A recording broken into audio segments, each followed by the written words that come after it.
Evet arkadaşım, eğitim serimizin ilk videosuyla karşındayım. Ne dedik? Eğitim videosu dedik.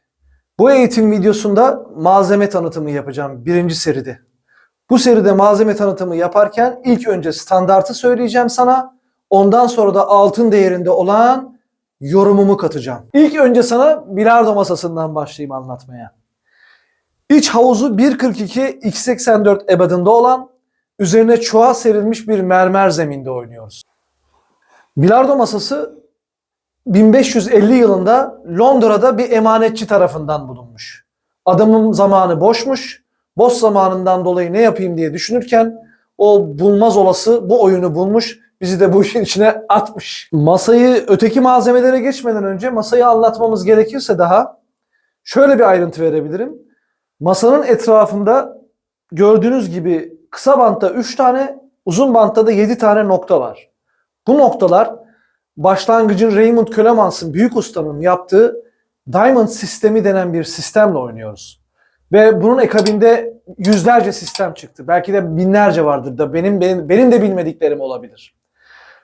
Bu noktalar bu masa içinde buna yarıyor. Masa mermer alt tarafından rezistansla ısıtılıyor. Isıtılmasının amacı topların masada daha hızlı dolaşması, daha formda gözükmesi amacıyla yapılıyor. Üstadım, sana yeri gelmişken iki sorum olacak. Birincisi, bu noktalar Diamond sistemde bize ne gibi avantaj sağlıyor? İkincisi, ısıtmanın bize kazandırdığı avantajlar nedir? Arkadaşım, sorduğun sorular için teşekkür ederim. Tabii ki en doğal hakkım bunu sormak. Şuradaki noktaların aralarının santimetre uzunluğu 36 santimetre.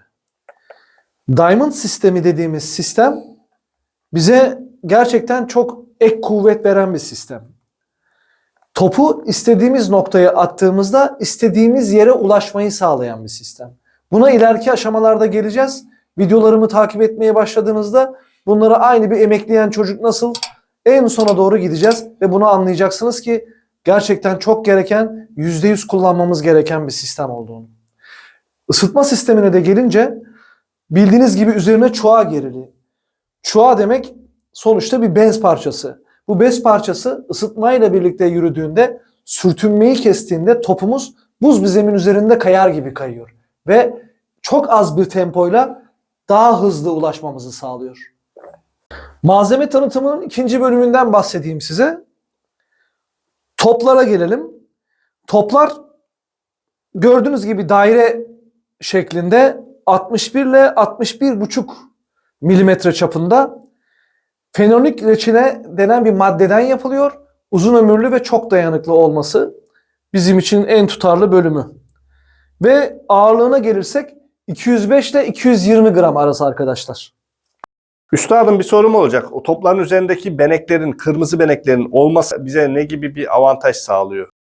Arkadaşım, eskiden normalde bundan zannedersem 10-15 sene olabilir, tam emin değilim. Toplar düzdü, yani sarı, beyaz ve kırmızı şeklindeydi. Sonra bu noktalı halini getirdiler. Bana göre daha sempatik gözükmesi için. Mesela Kore'de oynayan PPA sisteminde topta şöyle çizgiler var. Onlar da değişik geliyor. Ama ben bu modellerini daha çok seviyorum. Bana göre daha sempatik gözüküyorlar. Malzeme tanıtımımızın 3. aşamasında ıstakayı anlatayım sana.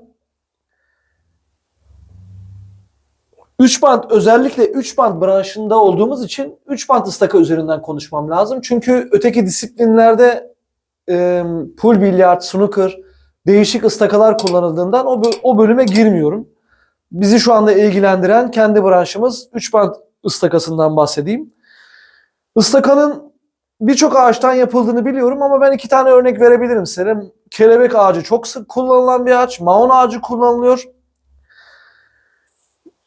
Istakanın bütün uzunluğu, mesela 3 bant ıstakası 2 parçadan oluşuyor.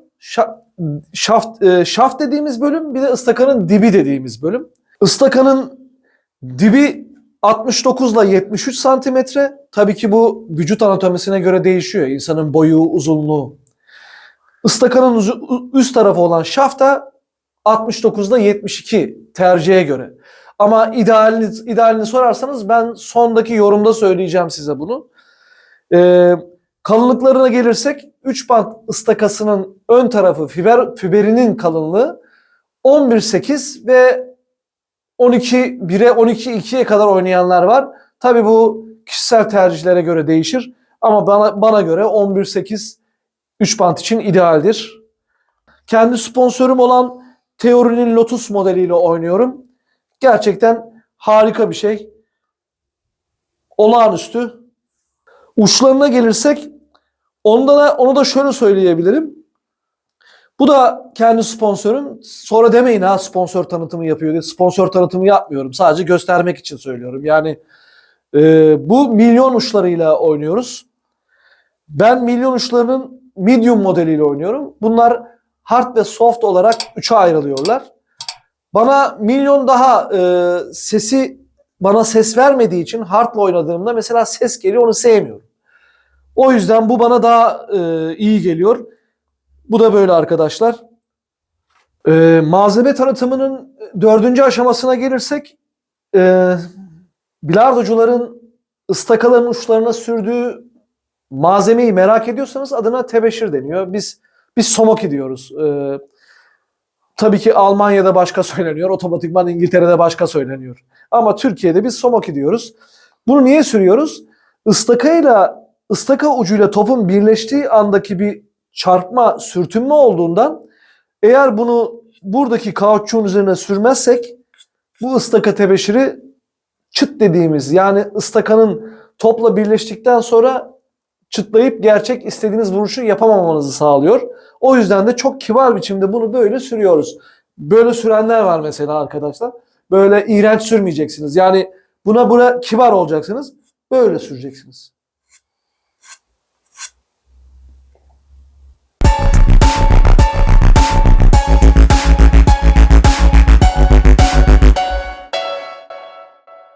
Disiplin, istikamet, kararlılık, sabırla bilardonuzu en üst düzeye taşımak adına benimle çılgın bir yolculuğa çıkmak istiyorsanız kanalıma abone olmayı unutmayın.